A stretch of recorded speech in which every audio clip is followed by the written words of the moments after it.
একটি খোল বের করলেন, খোলটি যখনই ছুঁড়ে মারলেন সঙ্গে সঙ্গে গোবিন্দ পরিবর্তন রূপ ধারণ করলেন।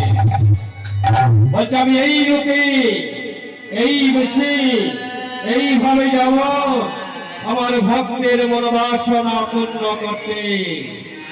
এই দেশে গেলে আমার ভক্ত আমায় চিনতে পারবে না, আমার মর্তধামের ভক্ত আমায় চিনতে পারবে না যে আমি গোলক বিহারী শ্রীহরি।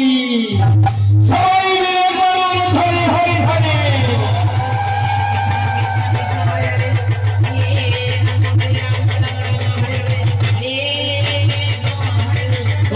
পদ্মাবতী গোবিন্দ পূজা করতে করতে ওদের মনে খুব আনন্দ হয়েছে, তাই নিজ গৃহে মনের আনন্দে খুন